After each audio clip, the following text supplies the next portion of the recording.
terjadi fenomena yang luar biasa, membuat kita terhenyak, kaget, dan seolah tidak percaya dengan hasil penelitian yang dilakukan seorang kiai pribumi Indonesia asal Banten yang menyatakan batalnya nasab habaib yang ada di Indonesia. Batalnya nasab mereka disebabkan oleh kakek moyang mereka yang bernama Ubaidillah. Tidak ditemukan bukti yang mengkonfirmasi sebagai anak Ahmad bin Isa yang bersambung sanadnya kepada Rasulullah Shallallahu Alaihi Wasallam dalam beberapa kajian ilmu. Begitu juga melalui hasil uji tes DNA, mereka juga tidak terkonfirmasi sebagai keturunan Rasulullah Shallallahu Alaihi Wasallam yang diperoleh dari beberapa golongan klan mereka. Dan sampai sekarang kajian kiai asal Banten itu belum terbantahkan, dan artinya selama belum ada yang membantah dengan ilmiah pula, maka kajian Kiai Imaduddin itu akan terus menjadi kebenaran sampai ada yang mampu membantahnya dengan dalil-dalil yang kuat. Kiai Asep ini adalah figur yang masuk kategori selalu mengambil hikmah atau ulama hikmah.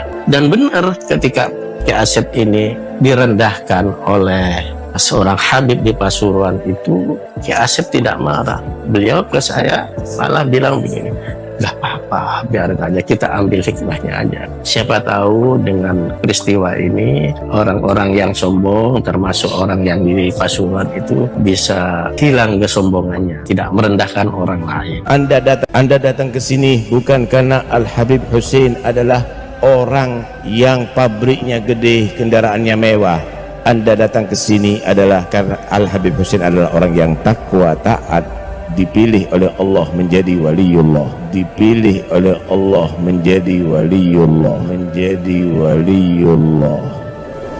Ada di sini, kita ada di majlis seorang yang Allah pilih di antara hamba-hambanya menjadi waliullah. Harapan kita Allah buka hati kita. Sebaliknya, awas, hati-hati. Orang yang dihormati sama manusia karena madhar din, kamu disebut kiai, karena kamu disebut ustadz, awas, hati-hati, jangan condong dengan orang-orang urusan duniawi. Ilmu Anda bisa mengangkat derajat Anda dunia sampai akhirat jika Anda gunakan untuk Allah dan untuk Rasulullah Sallallahu Alaihi Wasallam. Awas, hati-hati. Bal'am bin Ba'ura itu adalah ilmunya sangat tinggi, bahkan ketinggian ilmu Bal'am bin Ba'ura itu mencapai ma'rifatullah, ma'rifah Allah subhanahu wa ta'ala.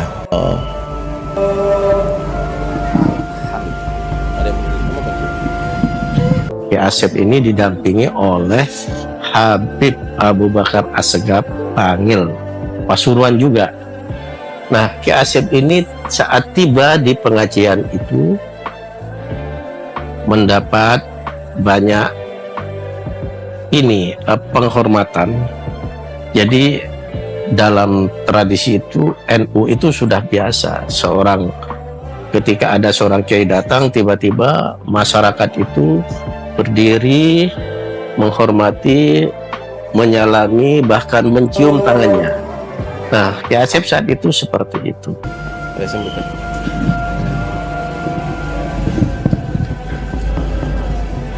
Bin Ba'ura ini bukan dia tadi itu menggunakan ilmunya untuk ibadah kepada Allah subhanahu wa ta'ala, bukan untuk Allah subhanahu wa ta'ala, untuk urusan duniawi.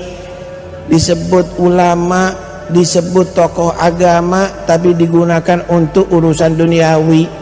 Maka Allah subhanahu wa ta'ala menerangkan keadaan Bal'am, walau syi'na la rafa'nahu bihi. Kalau udah jangan bingung orang biasa, udah jangan bingung orang biasa, jangan bingung orang biasa, jangan bingung ini Habib Hussein lain, jangan bingung ini Habib Hussein lain, ini Habib Hussein lain. Biar kasih jalan.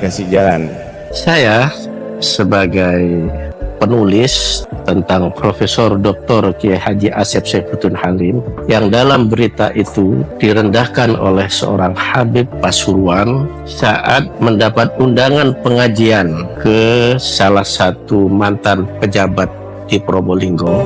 Profesor Kiai Haji Asep Saifuddin Halim ini memenuhi undangan itu. Didampingi saat itu, Kiai Asep ini didampingi oleh Habib Abu Bakar Assegaf Bangil Pasuruan juga. Nah, Kiai Asep ini saat tiba di pengajian itu mendapat banyak penghormatan. Jadi dalam tradisi itu, NU itu sudah biasa. Ketika ada seorang kiai datang, tiba-tiba masyarakat itu berdiri, menghormati, menyalami, bahkan mencium tangannya. Nah, Kiai Asep saat itu seperti itu. Nah, saat itu memang ada seorang Habib asal Pasuruan yang sedang ceramah. Nah, Habib ini mungkin merasa kurang dihormati oleh audiens yang tiba-tiba heboh menyalami Kiai Asep itu, lalu bilang ke para hadirin, kepada massa yang mayoritas pasti adalah warga NU, ayo duduk. Itu bukan siapa-siapa. Maksudnya Kiai Asep itu bukan siapa-siapa. Nah, karuan saja banyak yang kaget, termasuk Habib Abu Bakar Assegaf, ya tentu saja juga Kiai Asep sendiri. Tapi alhamdulillah Kiai Asep ini sama sekali tidak menunjukkan, paling tidak secara zahiriah tidak kelihatan bahwa beliau itu maskul atau merasa terhina atau tersinggung atau الغني الذي لم تزل سحائب جوده تسخ الخيرات كل وقت وأوان العليم الذي لا يخفى عليه خواتر الجنان الحي القيوم الذي لا تغيض نفقاته بمر الدهور والأزمان الكريم الذي تأذن بالمزيد لذوي الشكران أحمده حمدا يفوق العد والحسبان وأشكره شكرا ننال به منه مواهب الرضوان أشهد أن لا إله إلا الله وحده لا شريك له دائم الملك والسلطان ومبرز كل من سواه من العدم إلى الوجدان عالم الظاهر ومن طوى عليه الجنان وأشهد أن محمدا عبده ورسوله وخيرته من نوع الإنسان نبي رفع الله به الحق حتى اتضح واستبان اللهم صل وسلم على سيدنا محمد وعلى آله وأصحابه أهل الصدق والإحسان أما بعد أيها الإخوان أوصيكم وإياي بتقوى الله وطاعته بامتثال أوامره واجتناب نواهيه قال الله تعالى في كتابه الكريم ولا تمشي في الأرض مرحا إنك لن تخرق الأرض ولن تبلغ الجبال طولا Ma'asyiral muslimin rahimakumullah. Pada momentum penuh berkah ini, mari kita senantiasa mengungkapkan rasa syukur kita kepada Allah Subhanahu wa taala atas anugerah nikmat yang tidak bisa kita hitung satu persatu. Rasa syukur ini harus kita ungkapkan dari mulut kita biqauli alhamdulillahi rabbil alamin, diteguhkan dalam hati kita dan diwujudkan dalam tindakan nyata di kehidupan kita. Dengan 3 cara bersyukur ini, mudah-mudahan Allah Subhanahu wa taala akan selalu melanggengkan sekaligus menambah nikmat-nikmat kita.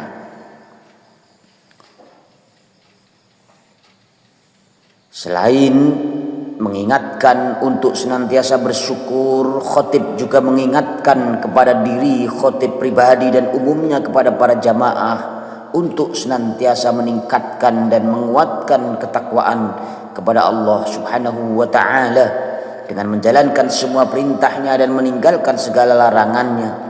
Jangan sampai kita menjadi golongan sebaliknya, yakni orang yang meninggalkan perintahnya, melakukan larangannya. serta tidak merasa berdosa, bahkan bangga dan merasa hebat dengan dosa-dosa yang dimilikinya. Na'udzubillahi min zalik. Saudaraku kaum muslimin jamaah Jumat yang dirahmati Allah, akhir-akhir ini di negara kita terjadi fenomena yang luar biasa, membuat kita terhenyak, kaget dan seolah tidak percaya dengan hasil penelitian yang dilakukan seorang kiai pribumi Indonesia asal Banten yang menyatakan batalnya nasab habaib yang ada di Indonesia. Batalnya nasab mereka disebabkan oleh kakek moyang mereka yang bernama Ubaidillah. Tidak ditemukan bukti yang mengkonfirmasi sebagai anak Ahmad bin Isa yang bersambung sanadnya kepada Rasulullah Shallallahu Alaihi Wasallam dalam beberapa kajian ilmu.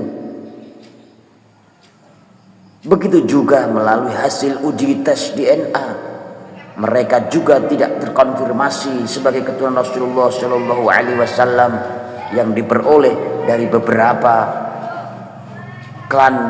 golongan klan mereka. Dan sampai sekarang kajian kiai asal Banten itu belum terbantahkan, dan artinya selama belum ada yang membantah dengan ilmiah pula, maka kajian Kiai Imaduddin itu akan terus menjadi kebenaran sampai ada yang mampu membantahnya dengan dalil-dalil yang kuat.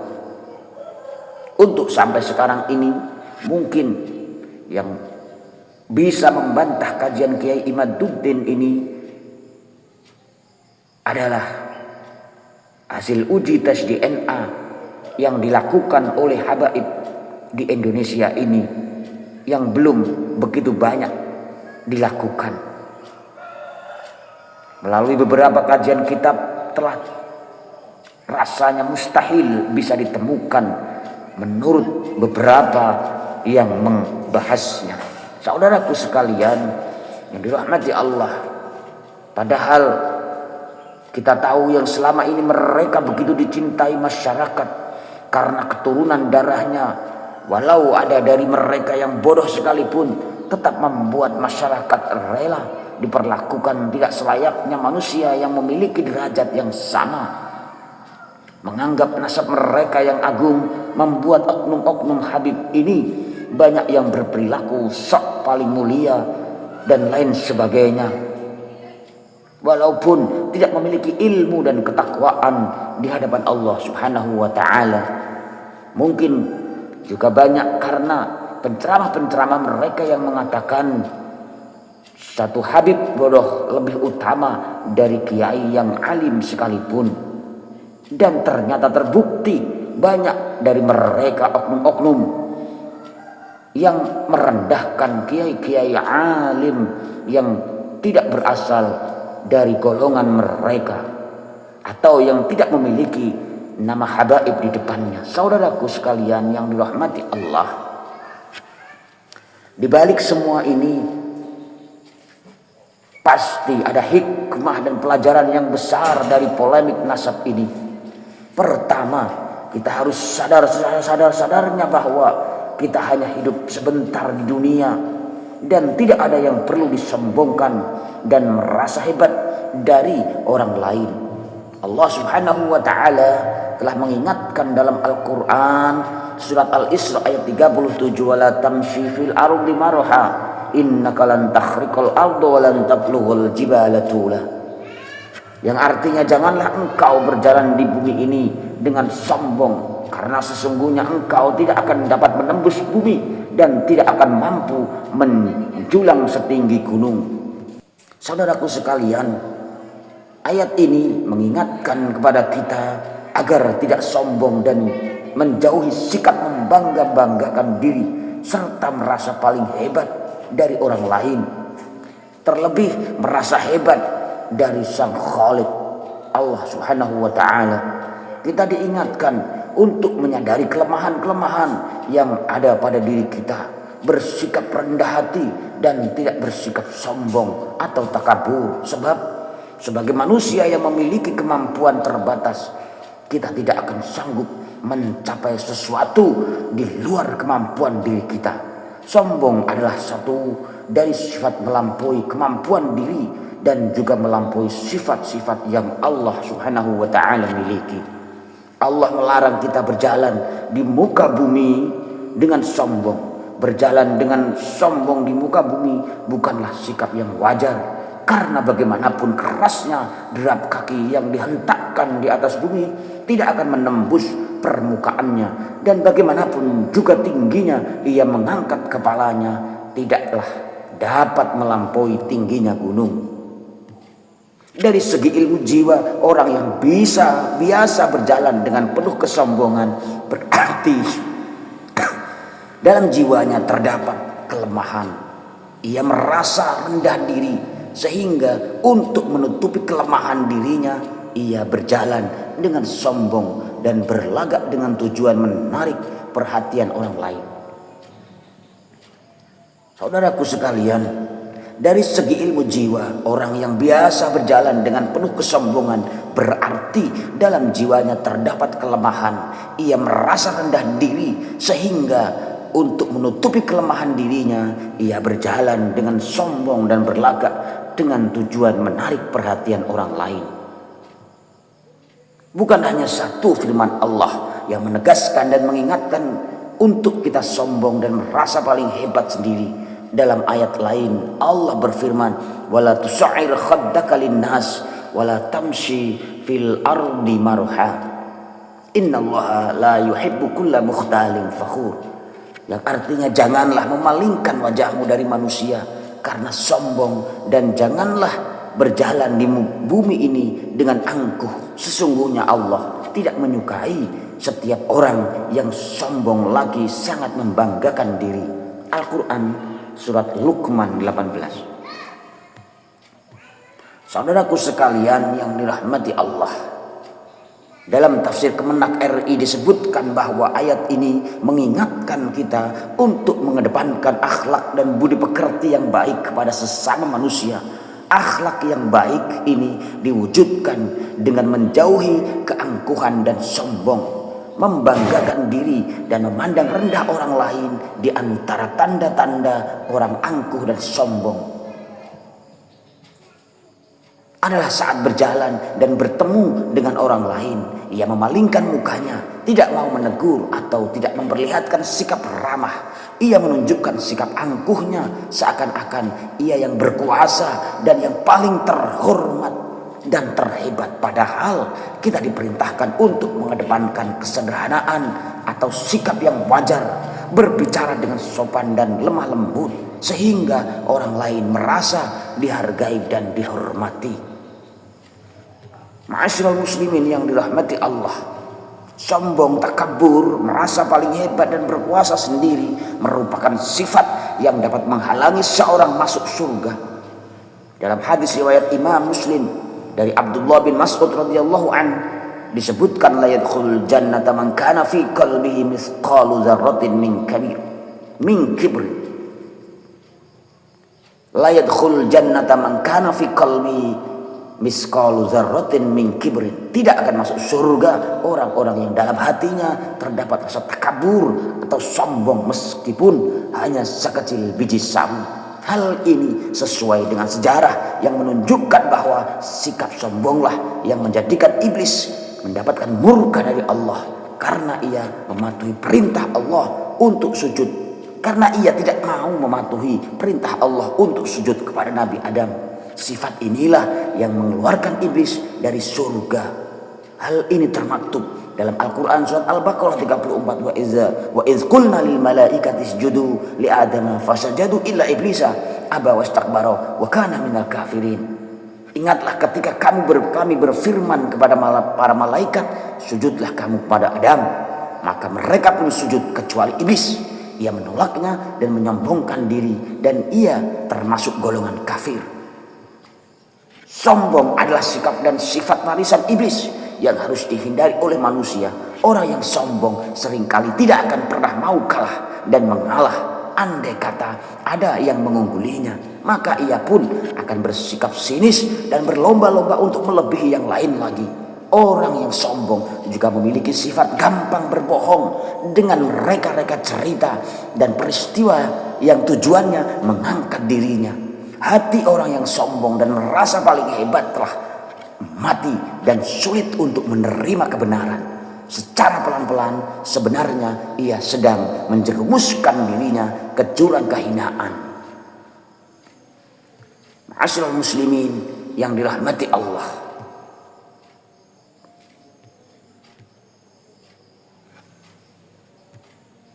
Dari beberapa uraian khutbah di atas ini, maka kita bisa menyimpulkan bahwa sudah selayaknya atau mungkin sudah takdir Allah, sehingga Allah membuka tabir atau merendahkan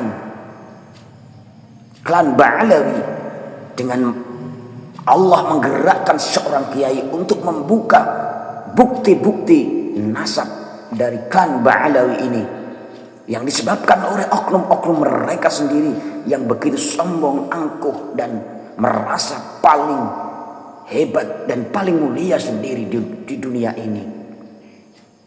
Bisa jadi ini adalah kehendak Allah untuk mereka segera sadar dan kembali kepada jalan yang benar. Oknum-oknum mereka inilah yang merusak sendiri klan Ba'alawi atau klan mereka sendiri. Kaum muslimin sekalian yang dirahmati Allah, semoga kita semua bisa menghindari sikap sombong dan merasa hebat sendiri. Karena sikap sombong ini adalah sikap turunan dari iblis, seperti tergambar dalam Al-Quran saat iblis tidak patuh terhadap perintah Allah, tidak mau bersujud kepada Adam dan lain sebagainya. Sikap sombong iblis inilah yang menghantarkan mereka dikeluarkan dari surganya Allah Subhanahu wa ta'ala dan akan memasuki atau menghuni nerakanya Allah Subhanahu wa ta'ala. Oleh karenanya, semoga kita semua termasuk orang-orang yang dijaga hatinya untuk tidak menyombongkan diri dan merendahkan yang lain.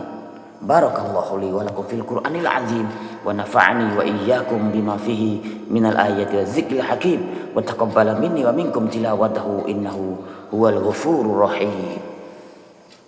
Kenyataannya memang ia bagian dariku, atau yaitu Nabi Muhammad dalam sisi nasab. Adapun hasil nyatanya fitnah tersebut ada karena disebabkan olehnya, dan justru ia malah menjadi pembangkit fitnah tersebut. Maka Rasulullah bersabda, laisa minni, yang maksudnya adalah hakikatnya orang tersebut bukanlah ahli baitku. Sebab apabila ia benar-benar ahli baitku, Rasulullah SAW tentu ia tidak berkontribusi pada fitnah tersebut.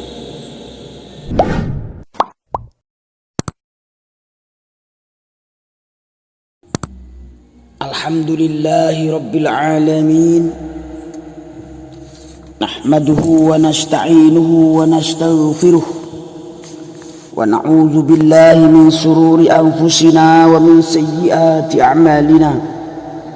Man yahdihillahu fala mudilla lahu wa man yudlil fala hadiya lahu. Asyhadu an la ilaha illallah wahdahu la syarika lahu wa asyhadu anna Muhammadan abduhu wa rasuluh. Allahumma salli wa sallim wa barik ala sayyidina Muhammadin wa ala alihi wa ashabihi ajma'in. Amma ba'du. Ayyuhan nas, usini nafsi wa iyyakum bitaqwallah. Saudaraku kaum muslimin yang dirahmati Allah, marilah kita senantiasa meningkatkan ketakwaan kepada Allah Subhanahu wa ta'ala, agar kita semua beruntung di dunia dan beruntung di akhirat.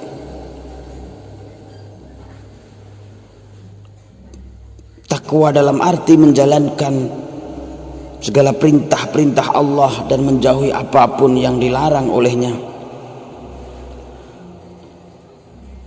Saudaraku sekalian yang dirahmati Allah,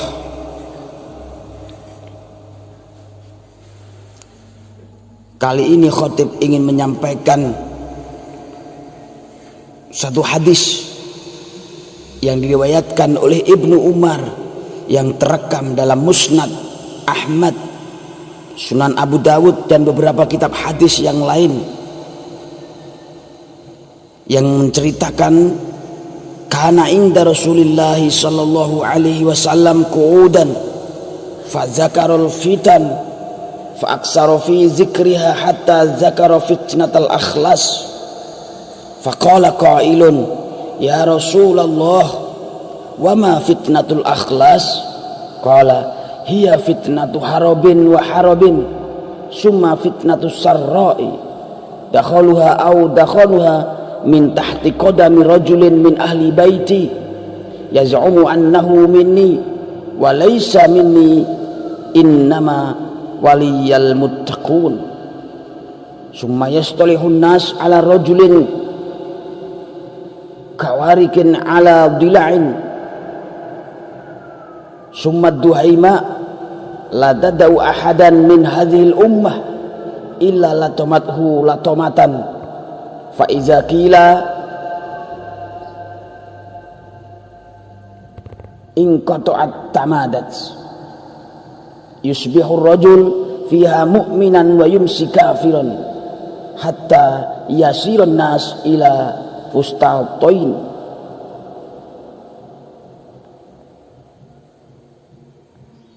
fustatan imanin la nifaqa fihi wa fustatan nifaqin la imana fihi idza kana dzakum fantaziru ad-dajjala minal yaumi aw ghadin.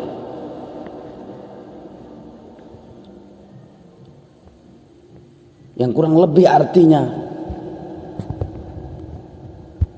kita pernah duduk bersama Rasulullah Sallallahu Alaihi Wasallam. Beliau mengupas tentang aneka macam fitnah, yaitu ujian besar di akhir zaman. Beliau menjelaskan panjang lebar tentang fitnah-fitnah itu, hingga beliau menyinggung tentang fitnah akhlas. Ada seseorang yang bertanya, ya Rasulullah, apa yang dimaksud fitnah akhlas?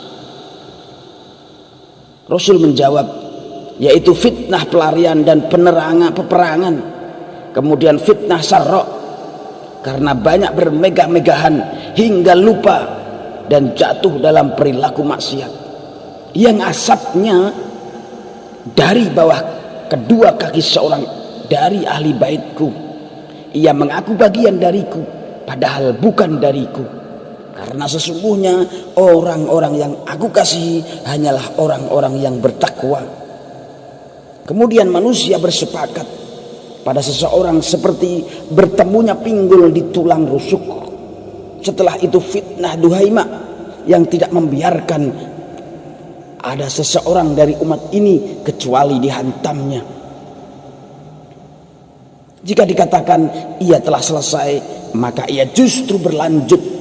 Di dalamnya ada seseorang pria yang pada pagi harinya beriman, tapi pada sore harinya menjadi kafir. Sehingga manusia terbagi menjadi dua kemah. Kemah keimanan yang tidak mengandung kemunafikan dan kemah kemunafikan yang tidak mengandung keimanan. Jika itu sudah terjadi, maka tunggulah kedatangan Dajjal pada hari itu atau besoknya. Musnad Imam Ahmad 6168. Saudaraku sekalian yang dirahmati Allah, menafsiri hadis di atas, Syekh Ali bin Muhammad Al-Qari dalam karyanya Mirkatul Mafatih Syarah Mishkatul Masabih menjelaskan, yaz'umu annahu minni ay fil fi'li wa in kana minni fin nasab wal hasil anna tilkal fitnata bisababihi wa annahu ba'ithun ala iqamatiha. Yang dimaksud walaisa minni ay min akhillai au min ahli fil fi'li. Lianna law kana min ahli lam yuhayyijil fitnah. Wa naziruhu qauluhu ta'ala innahu laisa min ahlika innahu amalun ghairu shalih. Yang kurang lebih artinya yang dimaksud lafal annahu minni, ia mengaku bagian dariku, adalah karena secara lahir kenyataannya memang ia bagian dariku, yaitu bagian Nabi Muhammad SAW dalam sisi nasabnya. Adapun hasil nyatanya fitnah tersebut ada karena disebabkan olehnya, dan justru ia malah menjadi pembangkit fitnah tersebut. Maka Rasulullah bersabda laisa minni, maksudnya adalah hakikatnya orang tersebut bukanlah ahli baitku atau keluargaku, kata Rasulullah. Sebab apabila ia benar-benar ahli baitku, ahli bait Rasulullah maksudnya, tentu ia tidak berkontribusi pada fitnah tersebut. Hal itu mirip dengan firman Allah Subhanahu wa ta'ala, sesungguhnya dia bukanlah termasuk keluargamu karena perbuatannya sungguh tidak baik.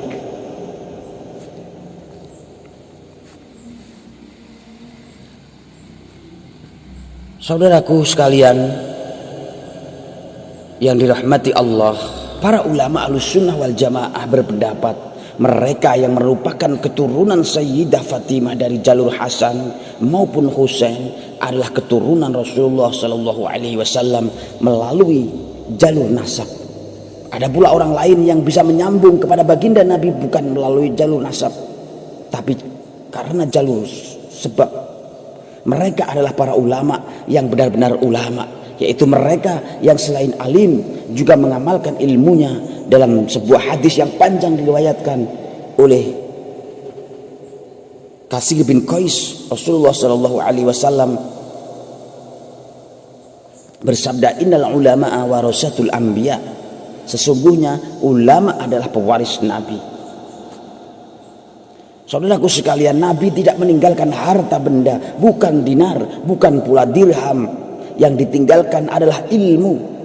Oleh karena itu, yang menjadi pewaris gudang ilmu Rasulullah adalah orang-orang yang berilmu, baik itu zuriyah secara nasab maupun tidak.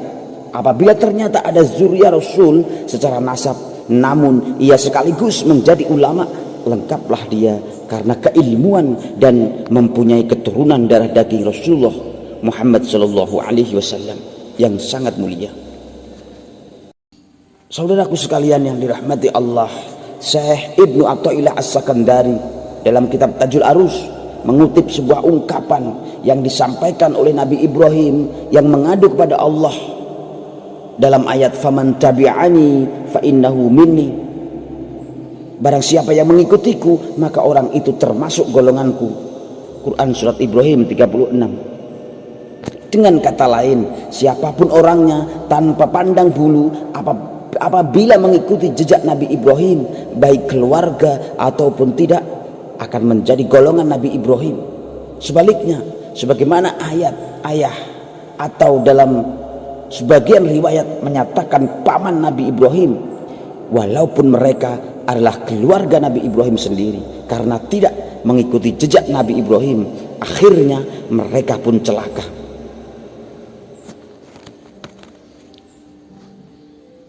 Pada ayat yang lain mengisahkan bagaimana kisah Nabi Nuh pada saat ia dan kaumnya dilanda bencana banjir bandang. Allah sudah menjanjikan orang yang akan selamat adalah siapa saja yang mau tunduk dan patuh pada ajakan Nabi Nuh. Namun apa daya, anak Nabi Nuh sendiri yang bernama Kan'an tidak mau mengikuti ajakan ayahnya. Dengan begitu ia akhirnya terancam tenggelam. Nabi Nuh lalu mengadu kepada Allah dengan aduan yang sebagaimana diabadikan dalam Al-Quran. Wa nadanuhu rabbahu faqala rabbi inna bani min ahli wa inna wa'dakal haqq wa anta ahkamul hakimin. Dan Nuh memohon kepada Tuhannya sambil berkata, ya Tuhanku, sesungguhnya anakku adalah termasuk keluargaku dan janjimu itu pasti benar. Engkau adalah hakim yang paling adil. Surat Hud 35. Walaupun itu anak kandungnya Nabi Nuh sendiri, karena tidak menurut, Allah pun kemudian berfirman menjawab aduan Nabi Nuh tersebut.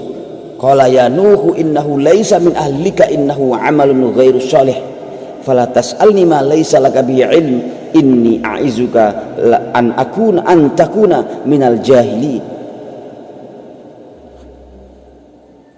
Yang artinya dia Allah berfirman, wahai Nuh, sesungguhnya dia bukanlah termasuk keluargamu karena perbuatannya sungguh tidak baik. Janganlah kamu meminta kepadaku sesuatu yang tidak engkau ketahui. Sesungguhnya aku menasihatimu supaya kamu tidak termasuk orang-orang yang bodoh. Hud 46. Oleh karena itu, mengikuti sikap-sikap baik para utusan Allah menjadi penentu. Bisa jadi ada keluarga Nabi, tapi karena tidak mengikuti jejak Nabinya, ia bisa tidak diakui bagian Nabi itu. Begitu pula sebaliknya, bukan keluarga Nabi, namun patuh kepada Nabi, ia bisa dianggap menjadi keluarganya Nabi Muhammad SAW. Semua tergantung pada kepatuhan. Sebuah kisah perang Parit menguatkan penjelasan ini. Pembuat Parit sebagai strategi perang berawal dari ide sahabat Salman Al-Farisi. Salman adalah sahabat yang patuh, orangnya kuat, idenya cemerlang. Akhirnya sahabat Muhajirin dan Ansor masing-masing menganggap Salman bagian diri mereka semua. Begitu pula Rasulullah, beliau menyahut pengakuan para sahabat dengan mengatakan, Salman minna ahlal bait. Salman adalah bagian dari kita sebagai ahlul bait. Saudaraku sekalian, sebagaimana kita telah ketahui, Salman bukanlah darah daging Rasulullah. Ia juga bukan keturunan suku Quraisy. Ia orang Persia. Walaupun demikian, ia diakui Nabi sebagai ahlul baitnya. Karena apa? Sebab ia beriman lagi patuh. Kuncinya adalah mengikuti perintah dan menjauhi larangan Rasulullah Shallallahu Alaihi Wasallam. Ibnu Athaillah mengatakan, yang dinamakan patuh adalah seseorang pengikut seolah menjadi bagian dari orang yang diikuti, meskipun orang yang mengikuti adalah orang lain. Sebagaimana halnya Salman Al-Farisi radhiyallahu an, karena ada hadis Nabi Muhammad sallallahu alaihi wasallam, Salman bagian dari ahli bait kami. Padahal sebagaimana kita ketahui, Salman itu berkeluarga negaraan Persia. Karena ia mengikuti jejak sikap Rasul, bisa menjadikannya bersambung kepada Rasulullah sallallahu alaihi wasallam. Begitu pula sebaliknya, walaupun keluarga Rasul, jika tidak patuh ajaran Nabi, ia bisa terputus mata rantai kekeluargaan dengan Rasulullah Shallallahu Alaihi Wasallam. Saudaraku sekalian yang dirahmati Allah, marilah kita dalam menghadapi zaman yang penuh fitnah dan zaman jahiliyah modern yang penuh kerusakan dan yang dilanda dengan perselisihan, perpecahan ini, mari kita mengikuti pesan dan perintah Rasulullah. Alaikum bil jamaah fa inna yadullah alal jamaah wa man syadda finnar. Wajiblah kamu bersama-sama jamaah karena kekuatan pertolongan Allah terletak pada jamaah, dan barang siapa menyendiri maka dia akan sendiri di neraka. Begitu pula Rasulullah bersabda, innallaha la yajma'a ummati ala dhalalatin. Sesungguhnya Allah tidak mengumpulkan umat Islam terhadap suatu kesesatan. Dan marilah kita tetap menjadi muslim yang teguh, memegang iman dan prinsip pendirian bagaikan batu karang tak goyah karena hembusan badai duit dan krisis, tak lekang oleh panas dan tak lapuk oleh hujan. Barakallahu li wa lakum fil Qur'anil azim. Terjadi fenomena yang luar biasa, membuat kita terhenyak, kaget dan seolah tidak percaya dengan hasil penelitian yang dilakukan seorang kiai pribumi Indonesia asal Banten yang menyatakan batalnya nasab habaib yang ada di Indonesia. Batalnya nasab mereka disebabkan oleh kakek moyang mereka yang bernama Ubaidillah. Tidak ditemukan bukti yang mengkonfirmasi sebagai anak Ahmad bin Isa yang bersambung sanadnya kepada Rasulullah Shallallahu Alaihi Wasallam dalam beberapa kajian ilmu. Begitu juga melalui hasil uji tes DNA, mereka juga tidak terkonfirmasi sebagai keturunan Rasulullah Shallallahu Alaihi Wasallam yang diperoleh dari beberapa golongan klan mereka. Dan sampai sekarang kajian Kiai asal Banten itu belum terbantahkan, dan artinya selama belum ada yang membantah dengan ilmiah pula, maka kajian Kiai Imaduddin itu akan terus menjadi kebenaran sampai ada yang mampu membantahnya dengan dalil-dalil yang kuat. Untuk sampai sekarang ini mungkin yang bisa membantah kajian Kiai Imaduddin ini adalah hasil uji tes DNA yang dilakukan oleh habaib di Indonesia ini yang belum begitu banyak dilakukan. Melalui beberapa kajian kitab telah rasanya mustahil bisa ditemukan menurut beberapa yang membahasnya. Saudaraku sekalian yang dirahmati Allah, padahal kita tahu yang selama ini mereka begitu dicintai masyarakat karena keturunan darahnya, walau ada dari mereka yang bodoh sekalipun tetap membuat masyarakat rela diperlakukan tidak selayaknya manusia yang memiliki derajat yang sama. Menganggap nasab mereka yang agung membuat oknum-oknum Habib ini banyak yang berperilaku sok paling mulia dan lain sebagainya, walaupun tidak memiliki ilmu dan ketakwaan di hadapan Allah Subhanahu wa Ta'ala. Mungkin juga banyak karena penceramah-penceramah mereka yang mengatakan satu Habib bodoh lebih utama dari kiai yang alim sekalipun, dan ternyata terbukti banyak dari mereka oknum-oknum yang merendahkan kiai-kiai alim yang tidak berasal dari golongan mereka atau yang tidak memiliki nama habaib di depannya. Saudaraku sekalian yang dirahmati Allah, di balik semua ini pasti ada hikmah dan pelajaran yang besar dari polemik nasab ini. Pertama, kita harus sadar-sadarnya bahwa kita hanya hidup sebentar di dunia dan tidak ada yang perlu disombongkan dan merasa hebat dari orang lain.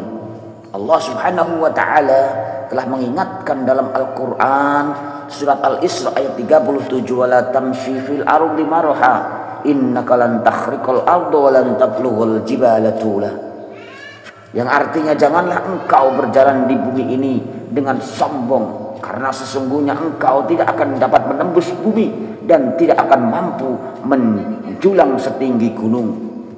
Saudaraku sekalian, ayat ini mengingatkan kepada kita agar tidak sombong dan menjauhi sikap membangga-banggakan diri serta merasa paling hebat dari orang lain, terlebih merasa hebat dari Sang Khalik Allah Subhanahu wa Ta'ala. Kita diingatkan untuk menyadari kelemahan-kelemahan yang ada pada diri kita, bersikap rendah hati dan tidak bersikap sombong atau takabur. Sebab sebagai manusia yang memiliki kemampuan terbatas, kita tidak akan sanggup mencapai sesuatu di luar kemampuan diri kita. Sombong adalah satu dari sifat melampaui kemampuan diri dan juga melampaui sifat-sifat yang Allah Subhanahu wa Ta'ala miliki. Allah melarang kita berjalan di muka bumi dengan sombong. Berjalan dengan sombong di muka bumi bukanlah sikap yang wajar, karena bagaimanapun kerasnya derap kaki yang dihentakkan di atas bumi tidak akan menembus permukaannya, dan bagaimanapun juga tingginya ia mengangkat kepalanya tidaklah dapat melampaui tingginya gunung.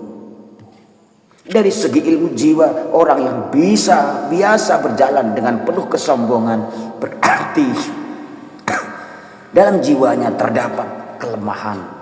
Ia merasa rendah diri sehingga untuk menutupi kelemahan dirinya ia berjalan dengan sombong dan berlagak dengan tujuan menarik perhatian orang lain. Saudaraku sekalian, dari segi ilmu jiwa, orang yang biasa berjalan dengan penuh kesombongan berarti dalam jiwanya terdapat kelemahan. Ia merasa rendah diri sehingga untuk menutupi kelemahan dirinya, ia berjalan dengan sombong dan berlagak dengan tujuan menarik perhatian orang lain. Bukan hanya satu firman Allah yang menegaskan dan mengingatkan untuk kita sombong dan merasa paling hebat sendiri. Dalam ayat lain Allah berfirman, wala tusa'ir khaddaka linnas wala tamshi fil ardi marha innallaha la yuhibbu kulla mukhtalin fakhur. Yang artinya janganlah memalingkan wajahmu dari manusia karena sombong, dan janganlah berjalan di bumi ini dengan angkuh. Sesungguhnya Allah tidak menyukai setiap orang yang sombong lagi sangat membanggakan diri. Al-Quran Surat Luqman 18. Saudaraku sekalian yang dirahmati Allah, dalam tafsir Kemenak RI disebutkan bahwa ayat ini mengingatkan kita untuk mengedepankan akhlak dan budi pekerti yang baik kepada sesama manusia. Akhlak yang baik ini diwujudkan dengan menjauhi keangkuhan dan sombong, membanggakan diri dan memandang rendah orang lain di antara tanda-tanda orang angkuh dan sombong adalah saat berjalan dan bertemu dengan orang lain, ia memalingkan mukanya, tidak mau menegur atau tidak memperlihatkan sikap ramah. Ia menunjukkan sikap angkuhnya seakan-akan ia yang berkuasa dan yang paling terhormat dan terhebat. Padahal kita diperintahkan untuk mengedepankan kesederhanaan atau sikap yang wajar, berbicara dengan sopan dan lemah lembut sehingga orang lain merasa dihargai dan dihormati. Ma'asyiral muslimin yang dirahmati Allah, sombong, takabur, merasa paling hebat dan berkuasa sendiri merupakan sifat yang dapat menghalangi seorang masuk surga. Dalam hadis riwayat Imam Muslim dari Abdullah bin Mas'ud radhiyallahu an disebutkan, la yadkhulul jannata man kana fi qalbihi mithqalu dzarratin min kibr. La yadkhulul jannata man kana fi qalbihi misqalu dzarratin min kibrin. Tidak akan masuk surga orang-orang yang dalam hatinya terdapat rasa takabur atau sombong meskipun hanya sekecil biji sawi. Hal ini sesuai dengan sejarah yang menunjukkan bahwa sikap sombonglah yang menjadikan iblis mendapatkan murka dari Allah karena ia mematuhi perintah Allah untuk sujud, karena ia tidak mau mematuhi perintah Allah untuk sujud kepada Nabi Adam. Sifat inilah yang mengeluarkan iblis dari surga. Hal ini termaktub dalam Al-Quran surat Al-Baqarah 34, wa iz qulna lil malaikati isjudu li adama fasajadu illa iblisa aba wastakbara wa kana minal kafirin. Ingatlah ketika kami berfirman kepada para malaikat, sujudlah kamu kepada Adam, maka mereka pun sujud kecuali iblis. Ia menolaknya dan menyombongkan diri, dan ia termasuk golongan kafir. Sombong adalah sikap dan sifat warisan iblis yang harus dihindari oleh manusia. Orang yang sombong seringkali tidak akan pernah mau kalah dan mengalah. Andai kata ada yang mengunggulinya, maka ia pun akan bersikap sinis dan berlomba-lomba untuk melebihi yang lain lagi. Orang yang sombong juga memiliki sifat gampang berbohong dengan reka-reka cerita dan peristiwa yang tujuannya mengangkat dirinya. Hati orang yang sombong dan merasa paling hebat telah mati dan sulit untuk menerima kebenaran. Secara pelan-pelan sebenarnya ia sedang menjerumuskan dirinya ke jurang kehinaan. Ma'asyiral muslimin yang dirahmati Allah,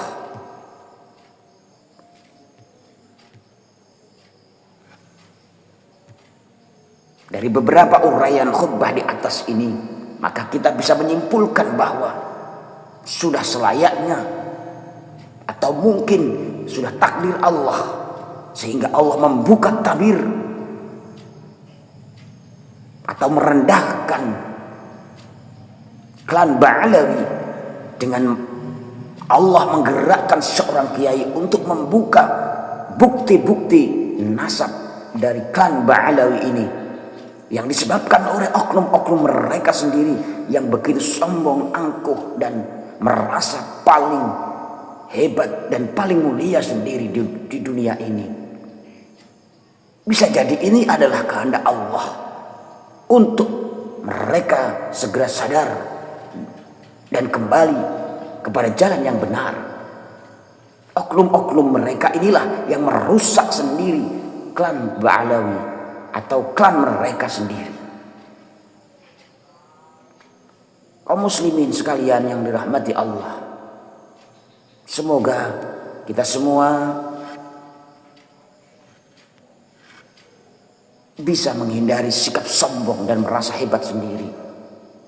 Karena sikap sombong ini adalah sikap turunan dari iblis, seperti tergambar dalam Al-Quran saat iblis tidak patuh terhadap perintah Allah, tidak mau bersujud kepada Adam dan lain sebagainya. Sikap sombong iblis inilah yang menghantarkan mereka dikeluarkan dari surganya Allah Subhanahu wa ta'ala dan akan memasuki atau menghuni nerakanya Allah Subhanahu wa ta'ala. Oleh karenanya, semoga kita semua termasuk orang-orang yang dijaga hatinya untuk tidak menyombongkan diri dan merendahkan yang lain. Barakallahu li wa lakum fil Qur'anil azim wa nafa'ani wa iyyakum bima fihi minal ayati wa dzikril hakim wa taqabbala minni wa minkum tilawatahu innahu huwal ghafurur rahim.